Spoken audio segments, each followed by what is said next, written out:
ونستعينه ونستغفره ونعوذ بالله من شرور أنفسنا ومن سيئات أعمالنا من يهده الله فلا مضل له ومن يضلل فلا هادي له ونشهد أن لا إله إلا الله وحده لا شريك له ونشهد أن محمدا عبده ورسوله أما بعد فقد قال الله تبارك في القرآن المجيد بعد أعوذ بالله من الشيطان الرجيم بسم الله الرحمن الرحيم والعصر إن الإنسان لفي خسر إلا الذين آمنوا وعملوا الصالحات وتواسوا بالحق وتواسوا بالصبر صدق الله العلي العظيم والحمد لله رب العالمين.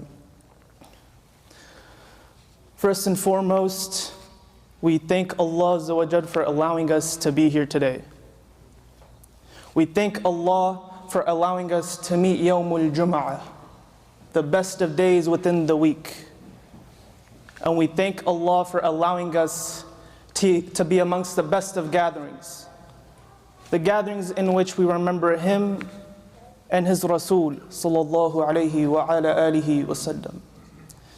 See, many of times we miss out on the opportunity to show shukr to Allah Azza wa Jal. We take these small blessings for granted. But when it comes to the trying times in our lives, when it comes to the most difficult times in our lives, we are very quick to have our hands up and beg to Allah about our needs and our wants. And that isn't to say that's a bad thing, no, it's actually advocated for. But it only becomes problematic when after making the dua, we expect Allah to answer right away. We expect the condition of our lives to change right away. See, sometimes we forget that we're the ones dependent on Allah Azza wa Jal. We're the ones reliant on Him. Meaning, we go by His schedule, His agenda, His timing. He doesn't go by ours.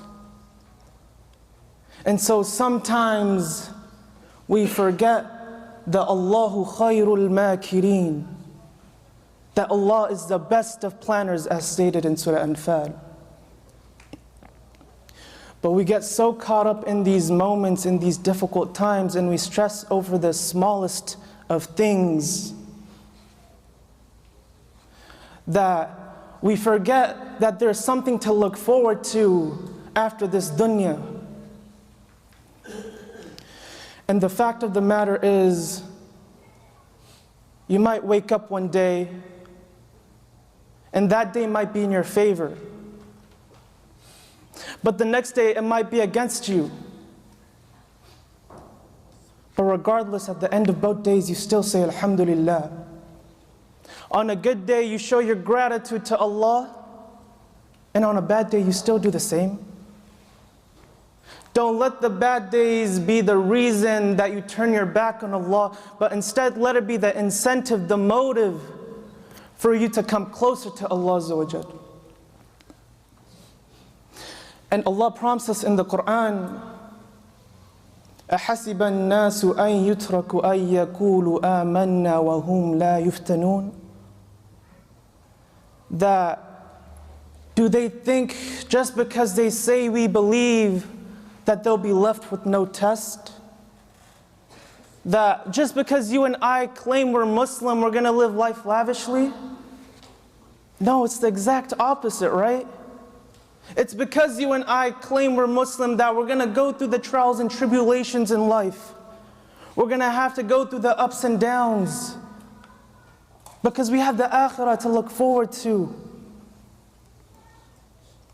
والنبي صلى الله عليه وعلى آله وسلم قال الدنيا سجن المؤمن وجنة الكافر. That this dunya, this world, it's a prison for the believer.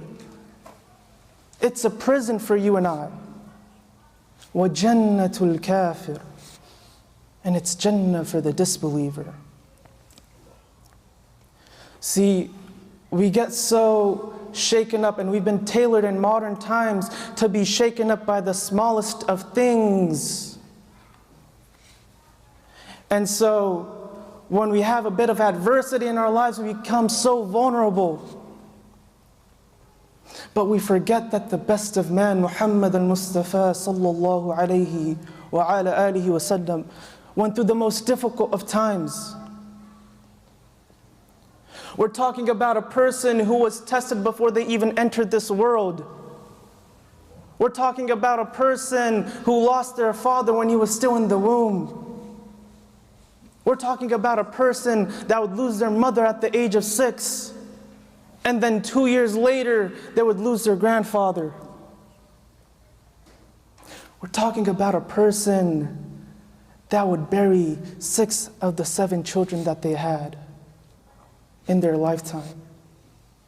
We can only imagine the pain one must endure to just bury one child. Now imagine doing it 5 more times.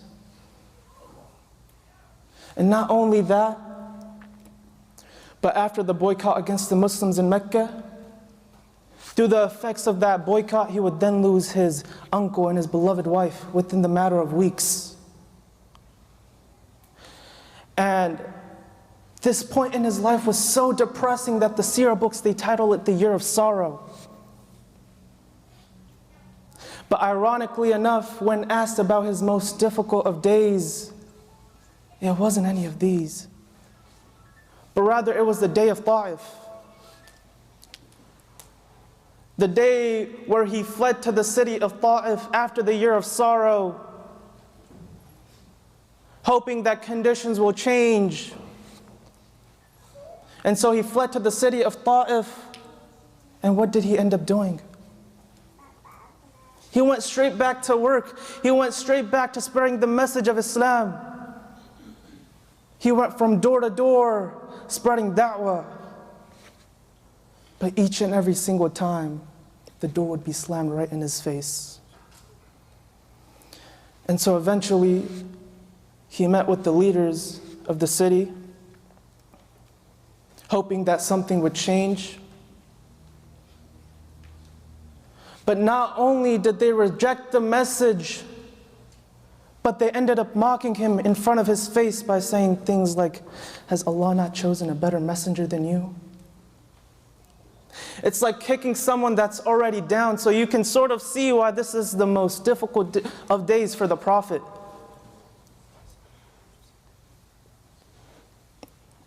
And he still didn't stop. He still continued. After that meeting with the leaders, he went back into the city. He went back into spreading da'wah to the people, the oneness of Allah. But at this point, the people of Ta'if became so irritated that they started to physically abuse the Prophet sallallahu alaihi wasallam. And they abused him to the point where his body was bruised and bloodied. And so when the blood dried up on his feet, when he tried to take the sandals off, you could see the skin peeling off. And so eventually he fled out of the city of Ta'if, bloodied and bruised all over. And he found a resting spot. And he raised his hands up to Allah Azza wa Jalla and started making dua. And here we see the etiquettes of making dua to Allah Azza wa Jalla. Instead of complaining and demanding, the Prophet sallallahu alaihi wasallam comes with hope and sympathy, humbleness and humility. And right away Allah answers the dua. Right away Allah sends the angel of mountains and commands the angel upon the request of the Prophet sallallahu alaihi wasallam to destroy the city of Ta'if with the mountains that it was in between. And look at how beautifully our Prophet responds. He rejects the offer. When revenge was in his fingertips, after such humiliation, he says no. And here we see another reason why the Prophet sallallahu alaihi wasallam was not sent to destroy, but rather sent as a mercy to the worlds. And so he rejects the offer. He says, no. And look at what he says right afterwards. He says, no.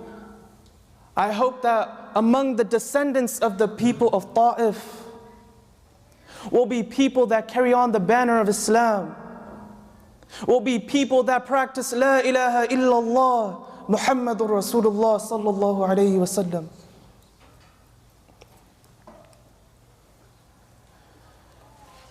And so we see,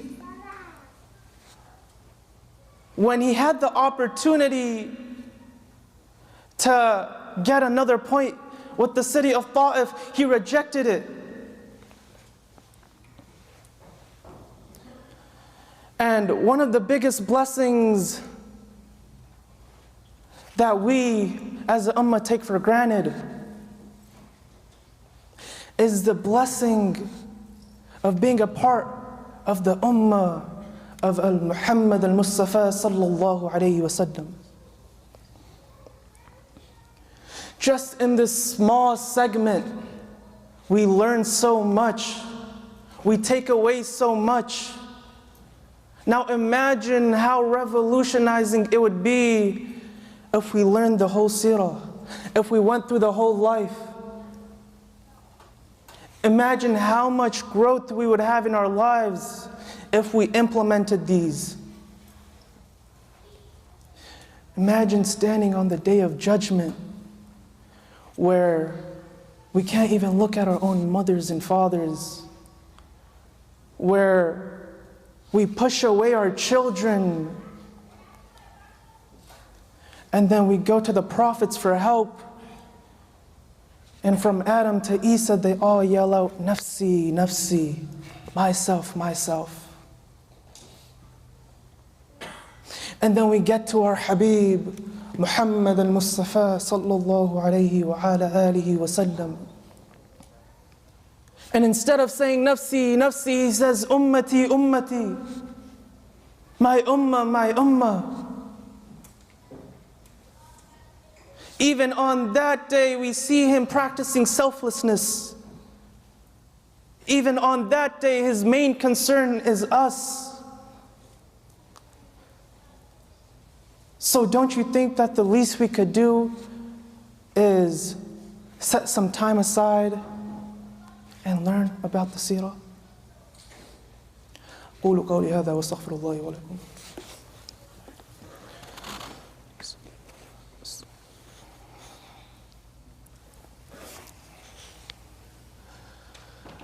إن الحمد لله نستعينه ونستغفره ونعوذ بالله من شرور أنفسنا ومن سيئات أعمالنا من يهده الله فلا مضل له ومن يضلل فلا هادي له ونشهد أن لا إله إلا الله وحده لا شريك له ونشهد أن سيدنا ومولانا محمدا عبده ورسوله أرسله بالحق بشيرا ونذيرا بين يدي الساعة من يطع الله ورسوله فقد رشد ومن يعصهما فإنه لا يضر إلا نفسه ولا يضر الله شيئا.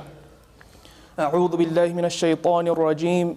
إن الله وملائكته يصلون على النبي يا أيها الذين آمنوا صلوا عليه وسلموا تسليما. اللهم صل على محمد عبدك ورسولك وصل على المؤمنين والمؤمنات والمسلمين والمسلمات وبارك على محمد وأزواجه وذرياته. قال النبي صلى الله عليه وعلى آله وسلم أرحم أمتي بأمتي أبو بكر وأشدهم في أمر الله عمر وأصداقهم أمر الله عمر وأصداقهم حياء عثمان وأقضاهم علي وفاطمة سيدة نساء أهل الجنة والحسن والحسين سيد شباب أهل الجنة وحمزة أسد الله وأسد الرسول. اللهم اغفر للعباس وولده مغفرة ظاهرة وباطنة لا تغادر ذنبا. الله في أصحابي لا تتخذوا غرضا من بعد فمن أحبهم فبحبي أحبهم ومن أبغضهم فببغضي أبغضهم وخير القرن ثم الذين يلونهم ثم الذين يلونهم. اللهم أجرنا من النار.